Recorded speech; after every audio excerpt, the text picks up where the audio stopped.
Hi everybody, welcome back to Boomy Reactions. As you may know, I am Boomy. Hello, welcome back. And yeah, today guys, I'm going to be reacting to a YouTuber called Lost in the Pond and his series of videos where he kind of compares American and British funny, quirky differences and things. So a few of you have requested that I give this YouTuber a look and react to his videos. So yes, here we are. Just a big thank you to everyone who has subscribed or liked the videos, and everyone that took the time to comment recently on my other videos. Thank you very much. As I'm so unaware of a lot of American things, a little bit of education is always fantastic. Thank you for your insights and your comments. Particularly about the garbage disposals in my last video. Thank you. That baffled me for years. I had no idea where all of that went. So yes, thank you for all of your comments. You're a lovely bunch. The video today, guys, is entitled 11 American English Words That Baffle British People. Funnily enough, I mean, that word baffle, that just sounds so British, doesn't it? Yeah, it's such a British thing to say. I'm baffled, flabbergasted, I'm gobsmacked. We have loads of words which I am sure confuse everyone from outside of the UK. And I'm quite ashamed to say that we do actually use these words in everyday conversation, myself included. Like baffing, gobsmacked, tosser. Yes, I can understand why no one would have any clue what those actually meant. So there's got to be some American quirky words that we just wouldn't understand, right? So let's have a look and let's hit play. I've been doing this channel for 10 years, and because of that, I thought now would be a great time to celebrate, by looking back at some of those early videos. I apparently made a video looking at British words that baffle Americans. If I were to make that video today, how different would it be from those days when I was young and naive? Today, we're going to do a little bit of a twist and bring to you a sequel that is 10 years in the making. What is the sequel called? 11 American Words That Baffle British People. I love this guy's voice. He's just so characteristically British. So, 10 years in, if you've not yet subscribed to this channel, do that now. Yeah. In the meantime, let me throw some words at you. We're going to start this list with what to me is a very special word. It is aluminum. This is a word I've talked about way too much on this channel, but it has its pride and place in lists like this because it's kind of the royalty of British versus American word differences. So, yeah, I'm aware of this one. So over here, we say aluminium. And I always believed it was spelt with an extra I at the end, hence the aluminium. But now actually I'm starting to think, I don't think it's spelt like that. So why on earth would we put that extra I in? Let's see. Why is that, Lawrence? Because it's a rare example of a word that's both spelled differently and pronounced differently. Aluminum. Aluminium. Yeah, it's all fun and parties in my house, and the 10% of subscribers who watch my long forms as well as my YouTube shorts will know that the supposedly American English word aluminum originated in Britain. And the reason that I just mentioned this again is that I used to be one of those British people who just thought that Americans have to be different, even with elements of the periodic table. I'm not just talking about aluminum, consider the spelling of sulfur. And so I looked up some other words, one of which was gotten, the past participle of get. At least that's what it is here. Where I come from, the past participle of get is got. For example, I've got older as I've got older. Americans are more likely to say, I've gotten older, and that's where the knee-jerk reaction comes in. Why are you making a word longer than it needs to be? Well, then I started to think about it a bit. Unsurprisingly, it turns out that gotten, in this sense, originated in the very country that brought English to North America in the first place. In other words, in England, we also used to widespreadly, that is an adverb that I may have just made up, use the word gotten. Americans continue to do it, we stopped doing it, and over time, forgot that we ever did it. Or should I get that. That's a very British thing to do. So in one of my other videos, I think one of you actually commented on something similar to this, and it was the spellings. The spellings. I think I pointed out that like there's quite a lot of words that a letter might be dropped in American English, whereas we still keep the original spelling. But actually, that might not be true. Like the original word might be closer to Old English than present English. Am I making any sense? Basically, what he's just said. That's hilarious. Yeah. I say we have forgotten that we ever did it. Now, admittedly, there are some American English words that baffled me at first that don't have a British origin. Take, for example, all-purpose flour. What's all-purpose flour, Lawrence? Well, the quick answer is it is what the British call plain flour. But all-purpose flour is also a reminder that American English loves the word all. It shows up in all-timer, all-access backstage pass, all-wheel drive, all-in, all-pro, all-star, all-purpose cleaner. Not my fault, it's a bloody cardinal. All-American, and of course, all-purpose flour. And I think that specifically when it comes to words that we use to describe food products, that can be genuinely baffling. In my kitchen at first was an overwhelming experience, partly because I can't cook. Secondly, I like this guy. He's funny. All-purpose flour. I mean, that doesn't seem like a major. It's self-explanatory, isn't it? Really, but maybe that is for me because I like cooking. I'm baking, so I'm aware of it. Maybe we call it plain flour as opposed to self-raising flour. So you guys must presumably have an all-purpose flour as opposed to bread flour, cake flour, pasta flour. I mean, that's not a big deal. We can kind of figure out what it is. Because you have to translate a lot of things. And I've included all-purpose flour on this list as opposed to many of the other food names because I'm currently out of it, and this will serve as a reminder to go to Aldi. Sun is up there and I'm sweating my arse off. And that's because I have never fully become acclimatized to the humidity. I bet he's talking about a temperature of of about 24 degrees. That's when it starts to become hot over here. That's what we would say hot as hot. Because I have never fully become acclimatized to the humidity of the Midwest, or to the fact that Americans say acclimated. Like, I thought America loved taking British words that have an ISE suffix and switching out for a Z. I thought that was your thing. Then I got here and realized it's more complex than that. Sometimes you just change the entire suffix. Except, again, the word acclimate is older than the word acclimatize. And the word acclimatize is used here, but in a different sense to do with the actual climate, though that one's baffling no more. Anyway, let's just rewind the tape to a few seconds ago when I said this.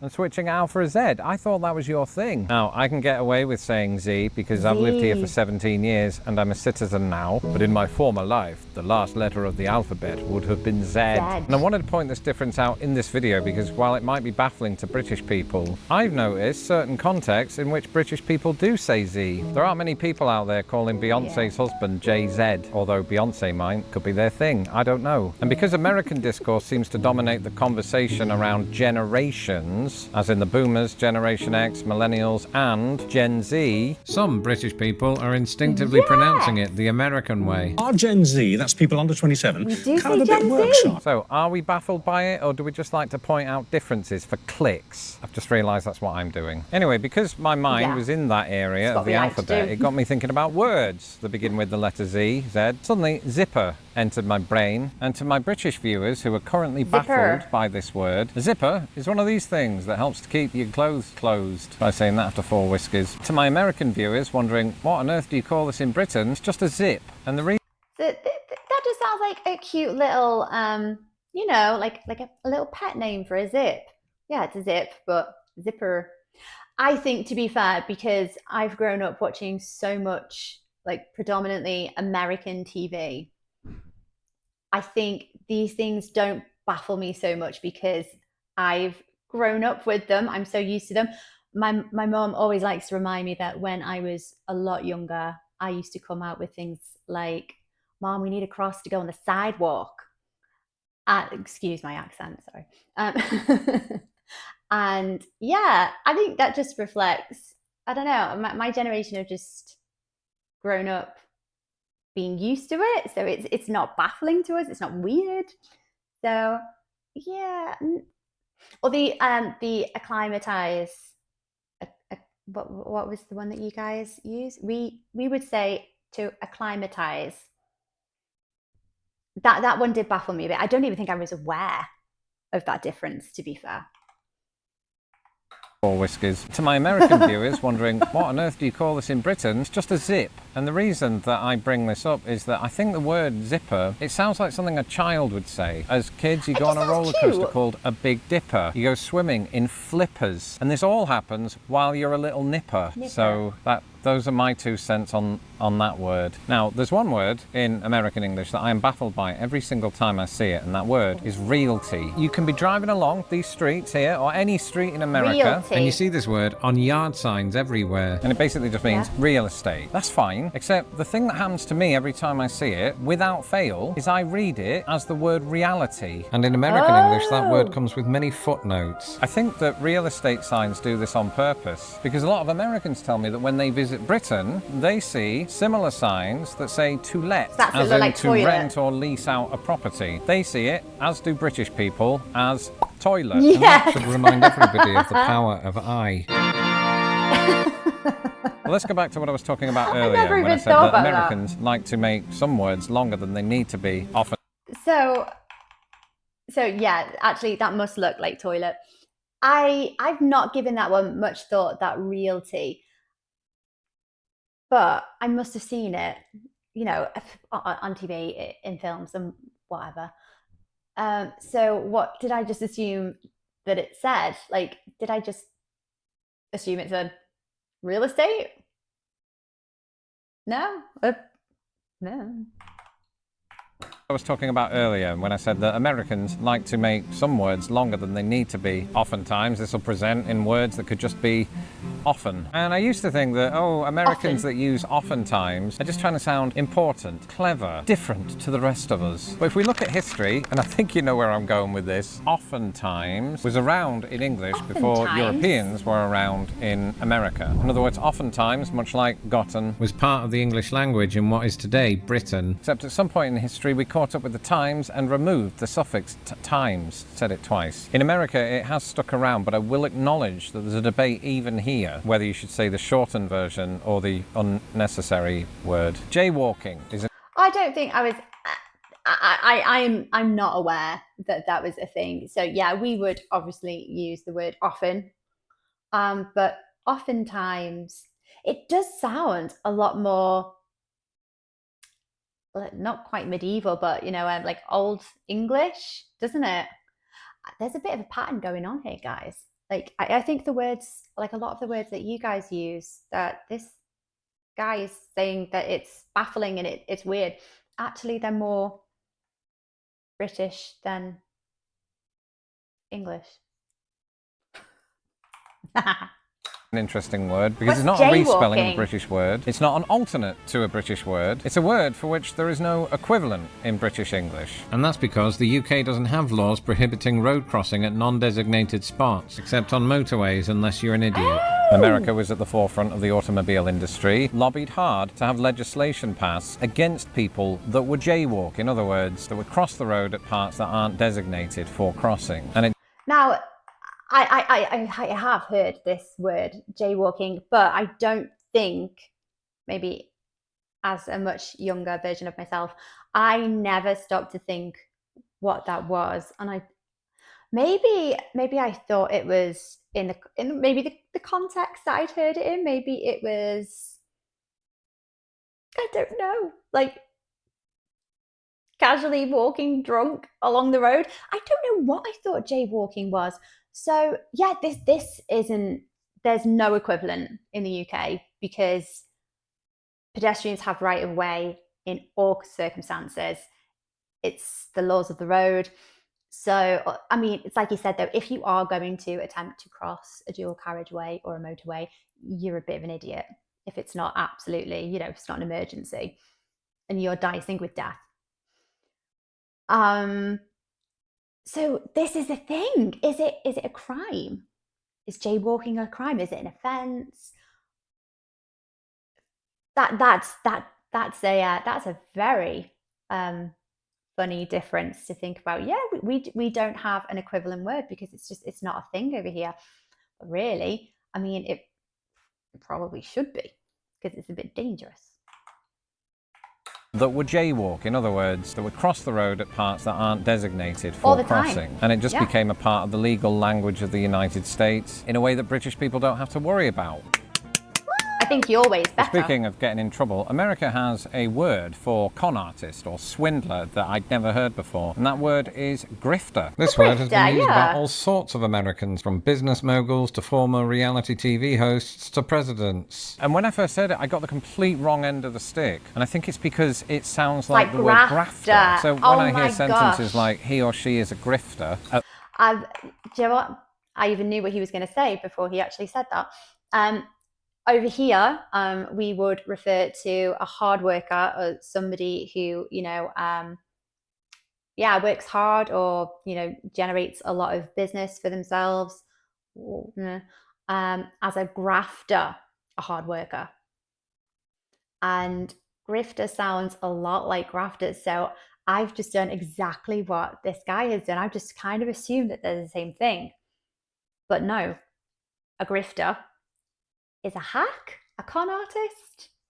That's what he just said, isn't it? Okay. It sounds like the word grafter. So when I hear sentences like he or she is a grifter, at first I thought, so they work extra hard. And language gets you like that, whether it's a word on the sign that's subtly missing the letter I, or an established word that suddenly has an I. And finally, sherbet. As somebody who was born and raised in Britain, I always knew sherbet to be a powder and not the kind that Uncle Toby used to push on me at New Year's Eve. Cheeky. I know this one. It's not often I get to say this, so I'm going to take my opportunity and say I actually know what this difference is. And the only reason I know is, again, because I am an avid baker and I go scouring the internet for recipes. And I went through an obsession with making ice cream. And sherbet recipes kept popping up, and I just got to a point where I was like, oh, what is this sherbet? Why do I keep seeing so many recipes? It's just an ice cream. It's not. It's not made with cream. It's a similar thing to an ice cream, but it's made predominantly with milk, so it's a lot lighter. So it's kind of somewhere in between a sorbet and an ice cream. That's my understanding of it. And they're delicious. But yes, sherbet over here is a completely different thing. It is the like a flavored, sugary, quite often it's sour. You like pixie sticks. You guys have pixie sticks, don't you? Like a sherbet stick. So it's like a flavored sugar. Instead, it's a fizzy powder that's primarily used for dipping licorice and lollipops. Oh, yeah. When I described this to my American wife, she said it sounded like the American brand Fun Dip. And after moving to the United States, I found out that sherbet here is a completely different thing. How best to describe it? It's basically sorbet, but with dairy. So what's going on? It turns out that both sherbet and sorbet have their origins in the Arabic word sariba, meaning to drink. And Americans have oftentimes gotten into the habit of sounding out an extra R in the final syllable. In fact, I recently found out that an alternative spelling exists in American English to reflect this. The word carries a pretty rare distinction. It is one of the few in the English language whose spelling, meaning, and pronunciation differ on either side of the pond. And since that piece of trivia is what I always finish with at my wild parties, that concludes this list. If you haven't done so already, leave a comment below that starts with, Lawrence, you forgot about, and then insert a list of words. And once you've done that, here are 11 words I now pronounce the American way. You'll watch that video next. And until the next video, yes. I want to see that one. I love this YouTuber. I think he's hilarious. He's got such a funny sense of humor.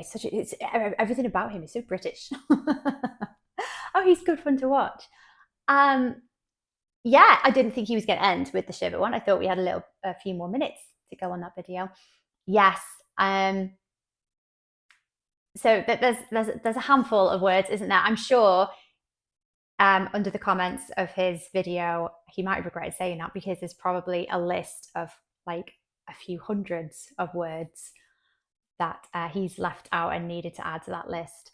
I just wondered if I can think of any off the top of my head. See, none really strike me as baffling or particularly odd, because, like I say, I think I've grown up like listening to a lot of them, so they just sound semi-normal. Although the jaywalking, although I've heard it, it doesn't sound too odd. The idea of it is so weird to me as a British person, because there's no equivalent of it over here. But I wholeheartedly, actually, I agree with it. It makes a lot of sense. Maybe not in built up kind of, pedestrian areas in cities, but, definitely on bigger roads. And the acclimatized one, like that's a little odd, but it's hilarious that the original word is actually the word that you guys use, and we use like a shortened version of the word that we just forgot about and just stopped using, and then we think it's odd that you guys use the original word. It's so very British. Oh, this tickled me. Thank you for this request, guys. This was an excellent recommendation. If there are any of those words that he didn't mention and you guys can think of, let me know in the comments. And thank you for taking the time to comment again. It's always interesting listening to or reading your views. And thank you for watching, and I'll check you on the next video.